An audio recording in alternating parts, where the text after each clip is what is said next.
Hey guys, and welcome to Quality Shot. First of all, thank you everyone for your support so far. It's been fantastic, and please keep it coming. Please do smash the like button, subscribe to the channel, click the notification bell if you haven't already. Comment on the videos; it really does help, and I get to all comments as well. I try to, and I pretty much do. To be honest with you, I do get to all of them. And if you haven't already, join us on Discord. The link is on the description of this video, and also join us on Twitter, Instagram, Facebook, all that good stuff. Before we get into the BNP Paribas Open Indian Wells, I do have two things to say very briefly. Number one, our WTA interview with American WTA player Jamie Loeb is out on the channel. Really insightful. Genuinely was a fantastic conversation. Really nice person, Jamie Loeb. So thank you to her for coming on. Obviously, you should know if you don't. Competed in the US Open recently. Unfortunately, losing the first round to Iga Swiatek, but came through qualifying.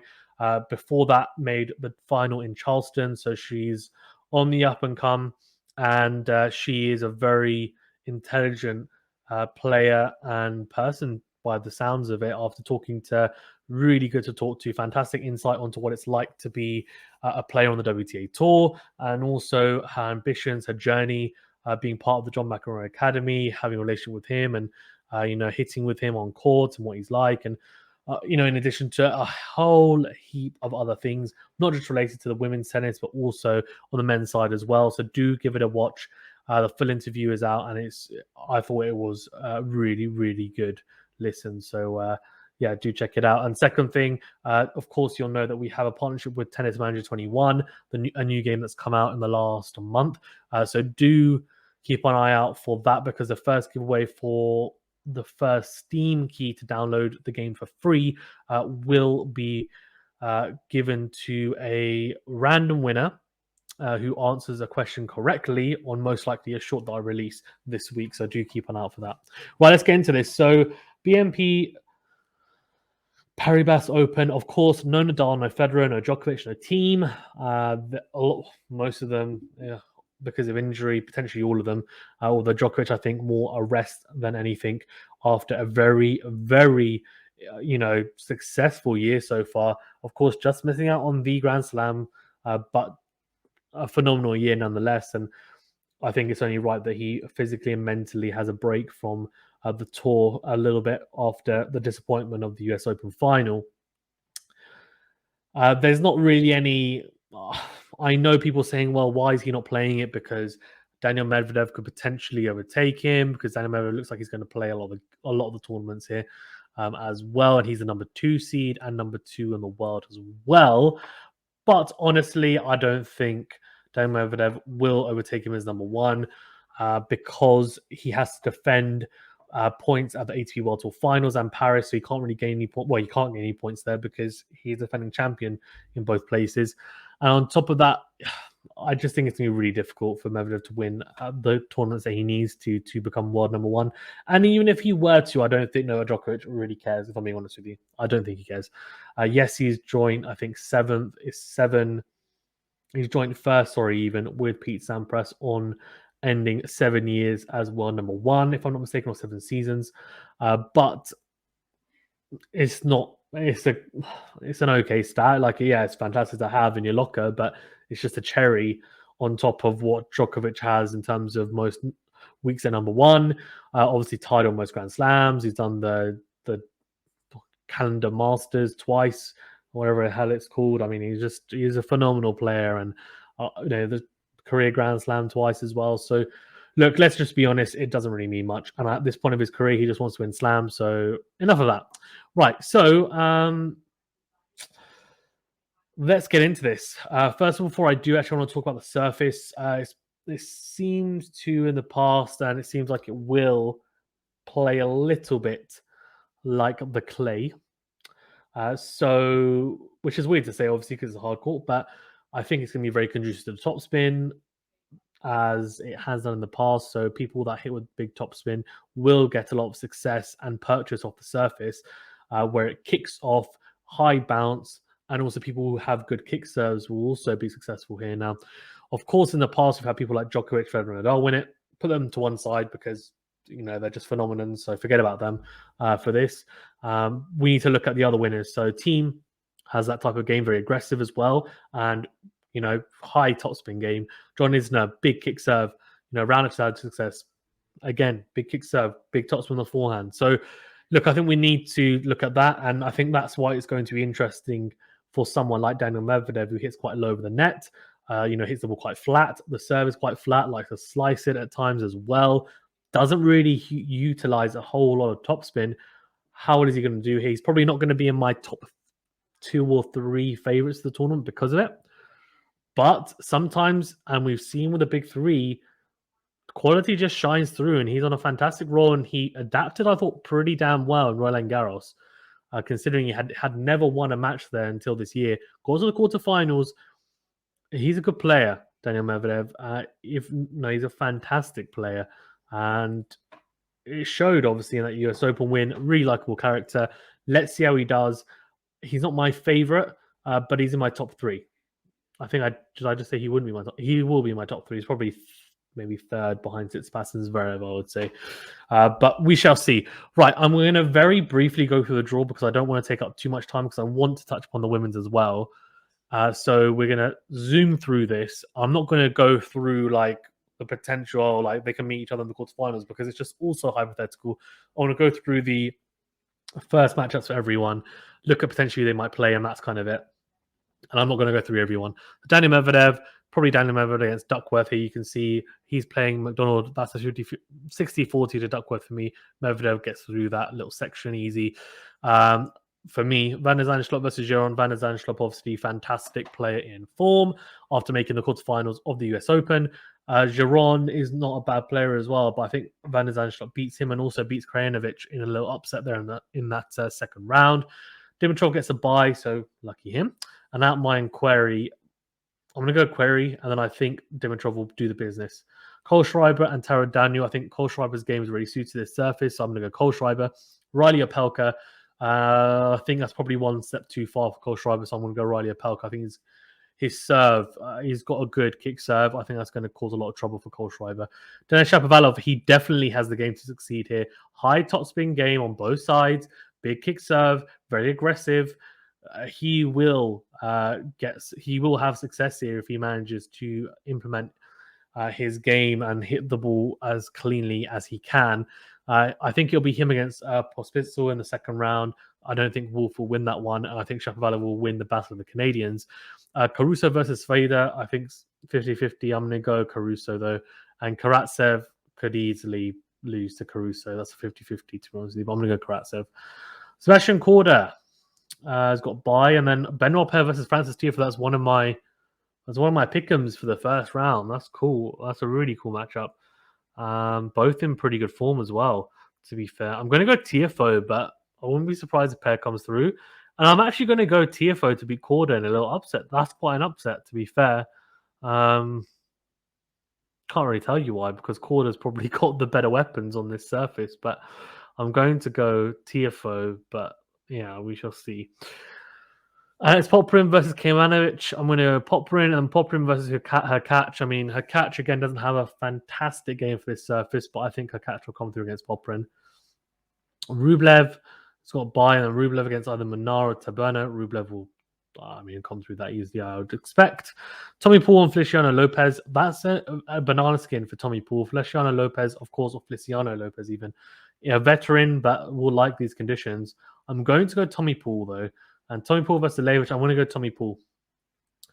Cam Norrie gets a bye, and then he's either got Sangrin or Montero. I'm going to go... Sangrin doesn't really have the game for it. I'm going to go Montero, and then Cam Norrie to come through that. That's a nice little section for Cam Norrie, I think.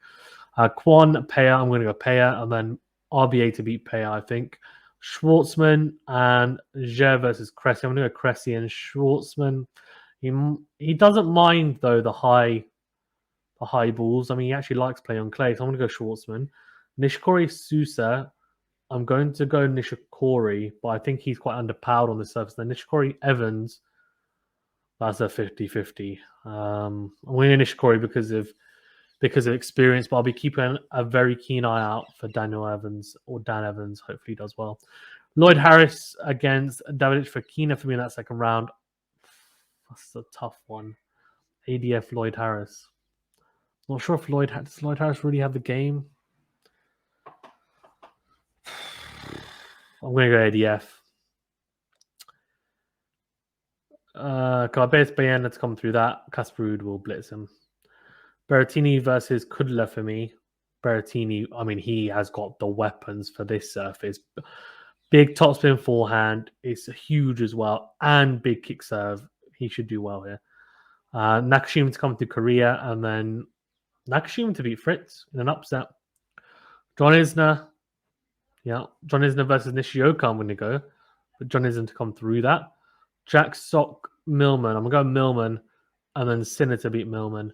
Monfils gets a bye. I reckon he'll face Fuchsovic. That's a tough second round. But Monfils has been in fantastic form, so we're going to go Monfils. I love Monfils, by the way. Kevin Anderson, Jordan Thompson. Kevin Anderson. Sonego should be Anderson. You would expect. Alcaraz gets a bye. Interesting. Now he will face the winner of Andy Murray, Adrian Manarino. What a match that will be if Carlos Alcaraz gets Andy Murray. That will be a fantastic match. It will be all-out attack against fantastic counter-puncher in Andy Murray. Obviously, a really good showing against Tsitsipas, I thought, in the first round for Murray. And then Alcaraz was the eventual victor against Tsitsipas. So they both got a common opponent there. And I thought he did really well, Murray. And Alcaraz got slightly fortunate, but I really do love Alcaraz. I really do. So I think Alcaraz, though, will win that section. I think he will. Brooksby to come through against Ilkul. Oh, interesting. Zverev will blitz Brooksby, I think. Sorry to say. FA versus Musetti, I'm going to say Musetti's going to find a bit of form. But FA to beat Musetti, although it's quite a tough match, For, I think style-wise, it's quite tough. I'm going to go FA, though. Gerasimov, Eubanks. I'm going to go Eubanks, but Basishvili should win that then. Hachinov versus Rusafori. I'm going to go Rusafori will beat Kupfer. Hachinov does have the game for this. I think a good enough game anyway to at least get relatively deep. So Hachinov for me. Bagnis Gomez. I'm going to go Bagnis against PCB. PCB should come through that. Garin against Holger Rune. I think Holger Rune's going to beat Escobedo. Wow, that's a lot of names for Holger Rune. Holger, Vitus, Nodskov, Rune. And then Rune to beat Garin. I'm going to go. Andahar versus Vukic. Andahar. ADM doesn't really have the game for this, to be fair. But I think he'll get past that. And then he'll probably have Rune. He might have a decent draw, to be fair. Fognini against Struff for me. Fognini. And then lastly, we have Pedro Martinez and Roberto Marcora. I'm going to go Marcora against Tsitsipas, and Tsitsipas should come through that. So an interesting one. There's a potential. Do you know what I want? I want a Medvedev Tsitsipas final because they hate each other, or they dislike each other. Even in the photos for the Leylah Cup, they were never next to each other in all the photos, if you noticed. Hilarious. Please give me that final, and I want a lot of drama. That would be amazing.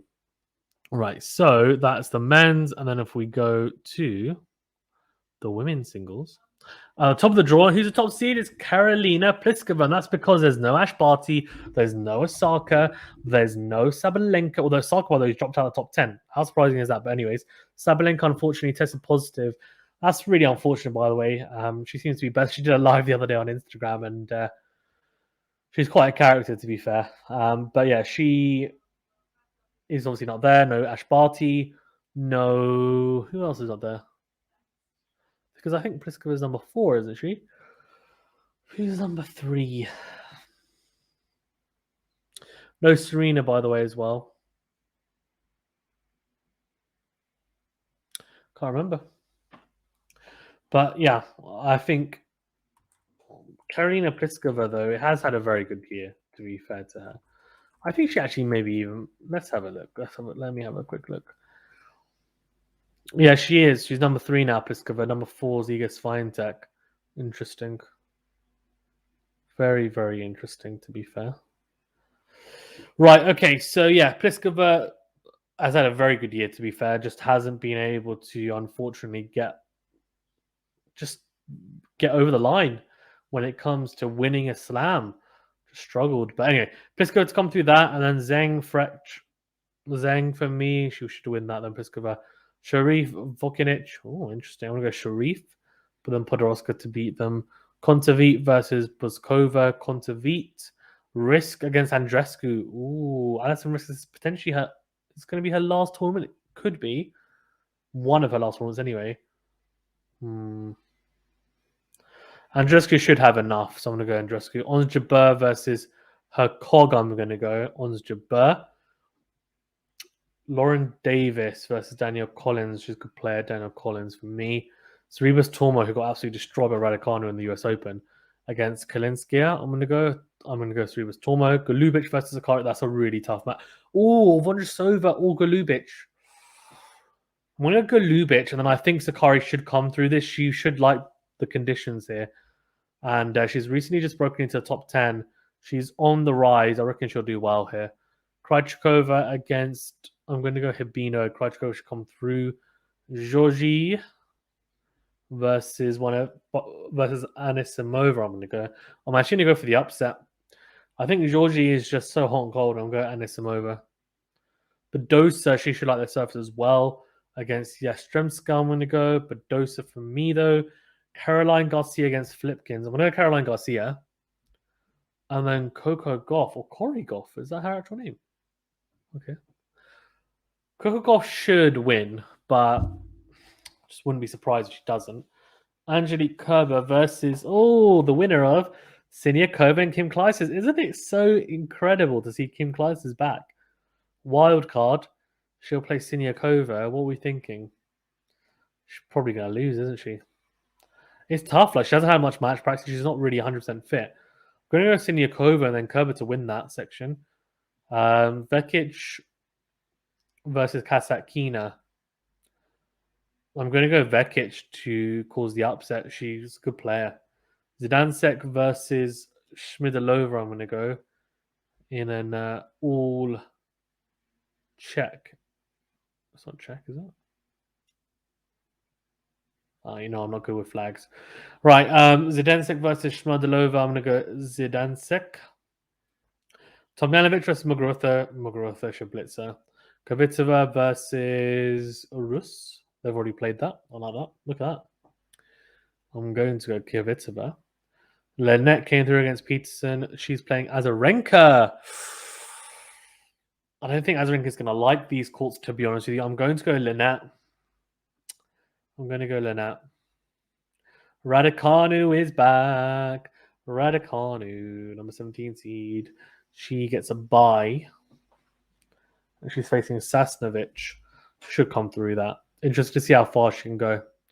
The US Open champ. She's got such a hard quarter, by the way, as well. Kostyuk came through in qualifying, and she's facing Halep. What a match that is. Oh my gosh. What a match. Elise Mertens versus Paolini. Mertens. Sloane Stevens, Pagula. So Sloane Stevens beating Heather Watson. And the first round. No surprise there, unfortunately. Watson did take the first set. Second set was actually tight, but Sloane Stevens was just too good. 2 hours 50. Wow, what a match. I'm going to go Pagula. Kirsty Doi, Kirsty. Martinkova versus Alina Svitolina. Svitolina should come through that. Bencic versus Shelby Rogers. Oh, that's a good little matchup. I'm going to go Shelby Rogers. But let's see.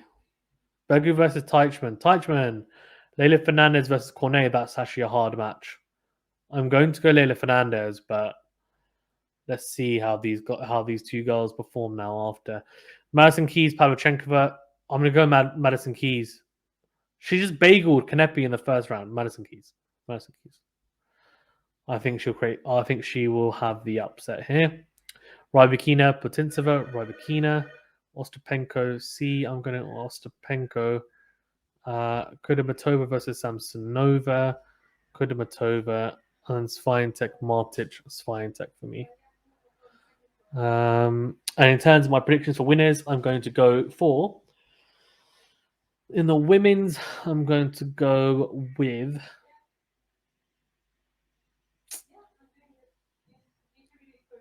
Swiatek, and in the men's, I'm going to go with Tsitsipas.